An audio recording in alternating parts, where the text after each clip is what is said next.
This secret military exercise changed warfare forever, and world powers are terrified. At exactly the wrong moment in history, the wrong signals began moving across the airwaves.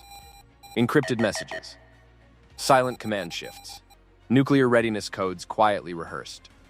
No bombs fell, no cities burned, no alerts reached the public. But inside Soviet command bunkers, officers stared at their screens with dread, because to them, it looked like the beginning of the end. In November 1983, Soviet military observers noticed something disturbing. Inside NATO airbases across Europe, aircraft were taxiing out of their hangars, not carrying dummy payloads, but what appeared to be actual nuclear warheads. At the same time, NATO command centers erupted with encrypted communications. Messages moved faster. Silence followed, then more signals. According to incoming reports, Soviet forces inside the exercise scenario had already used chemical weapons. The response, at least on paper, was absolute escalation.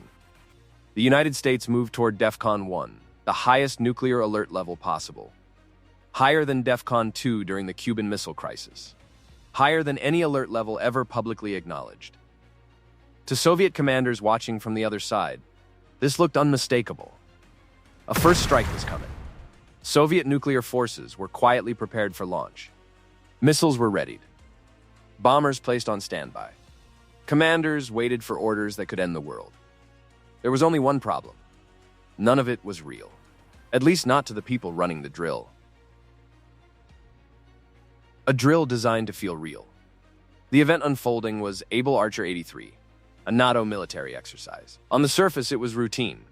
One of several drills conducted under a broader training operation known as Autumn Forge 83, which included at least 6 coordinated NATO exercises. But Able Archer was different. This wasn't about troop movement or battlefield tactics. This was about nuclear war. The scenario imagined a sudden shift in Soviet leadership, escalating proxy conflicts, and a full-scale invasion of multiple European countries. Over 5 days, the fictional conflict spiraled, exactly as real wars do, toward its final step. Nuclear release. Able Archer wasn't just simulating war. It was simulating the decision to end civilization. Why the Soviets were already terrified. By the fall of 1983, the United States and the Soviet Union had reached a point best described as mutually assured misunderstanding. The Cold War, born from the ashes of World War II, had evolved into a rivalry defined not just by weapons, but by fear of deception. After the US used atomic weapons against Japan in 1945, and the Soviet Union tested its own bomb in 1949, the nuclear arms race exploded. NATO formed in 1949. The Warsaw Pact followed in 1955. Space became a battlefield after Sputnik launched in 1957. Proxy wars erupted across Asia and beyond. In the 1970s, Detente briefly cooled tensions. Then it collapsed. New leaders, new fears. Ronald Reagan took office in 1981 with rhetoric as sharp as his policies. He doubled the U.S. defense budget and openly framed the Cold War as a moral struggle. In March 1983, he called the Soviet Union an evil empire. Later that same month, he announced the Strategic Defense Initiative, nicknamed Star Wars, a missile defense system designed to intercept nuclear weapons from space.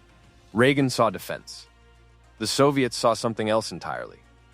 A shield that could allow the U.S. to strike first without fear of retaliation, undermining the terrifying balance of mutually assured destruction. In Moscow, paranoia hardened into policy. Operation Ryan, a nation watching for the end. Soviet leader Yuri Andropov, a former head of the KGB, came into power already convinced nuclear war was possible. Under his leadership, the KGB launched Operation Ryan, an intelligence effort designed to detect the earliest signs of a surprise nuclear attack. The goal was explicit. The main objective of our intelligence service is not to miss the military preparations of the enemy. For a nuclear strike, Andropov said in 1981. Agents were ordered to watch for anything that might signal war. Unusual military communications, blood drives, official visits, leadership movement, changes in alert status. The system fed on confirmation bias. Routine events became warnings. And when Able Archer began, it fit the profile perfectly. 1983. The year everything went wrong. Able Archer didn't occur in isolation. It landed in the middle of a year already packed with escalation. American aircraft and naval forces pushed aggressively near Soviet borders in psychological operations designed to test responses. In the spring of 1983, these incursions led Andropov to adopt a shoot-to-kill policy against similar violations. Then came September. A civilian airliner, Korean Airlines Flight 007, drifted off course into Soviet airspace. Mistaken for a military aircraft, it was shot down. All 269 people on board were killed. Reagan called it a massacre. Trust collapsed even further. The missiles that changed everything. Perhaps most alarming of all was NATO's deployment of Pershing II missiles. These new weapons could strike Moscow in under 10 minutes. To Soviet leaders, this was existential. Just weeks before Able Archer, Soviet Defense Minister Dmitry Ustinov warned fellow Warsaw Pact officials that the missiles represented a potential decapitation strike, a first blow designed to kill leadership before retaliation could be ordered. That fear pushed Soviet doctrine closer to launch on warning. Speed mattered, which meant mistakes mattered more. When the exercise began, Able Archer unfolded over 5 days. And from the Soviet perspective, it looked alarmingly authentic. Planes appeared to carry live warheads. NATO command centers surged with encrypted traffic. Simulated chemical weapon use triggered escalation protocols. Then came the signal that terrified Moscow the most.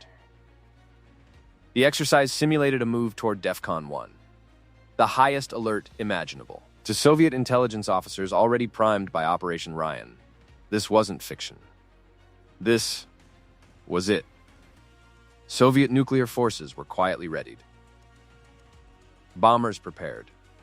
Missiles stood armed. The world sat on a hair trigger. NATO didn't know. Here's the most dangerous part of the story. NATO didn't realize any of this was happening. American defense and intelligence officials operated under a long-held assumption, later summarized by historian Taylor Downing. The U.S. doesn't do Pearl Harbors. They believed the Soviets knew America would never launch a surprise nuclear attack. Early intelligence assessments dismissed Soviet fear as manipulation, an attempt to slow NATO's defense buildup. Even as analysts noticed signs of extreme Soviet anxiety, they interpreted it as paranoia or bluff. The Soviets thought the Americans were lying. The Americans thought the Soviets were lying about believing them. It was a perfect loop of mistrust. How close it really came. Only later did the full picture emerge. According to Nate Jones, historian and author of Able Archer 83, the secret history of the NATO exercise that almost triggered nuclear war, Soviet forces, including nuclear forces, were readied in ways that ultimately reached the attention of President Reagan himself. A declassified 1990 report by the President's Foreign Intelligence Review Board delivered a sobering conclusion. In 1983, we may have inadvertently placed our relations with the Soviet Union on a hair trigger. The danger wasn't recognized in real time. That might be the most frightening detail of all. Why the world didn't end. So why didn't missiles launch? Because human beings hesitated. Some Soviet officers questioned whether NATO would truly initiate global annihilation under cover of an exercise. Others noticed inconsistencies.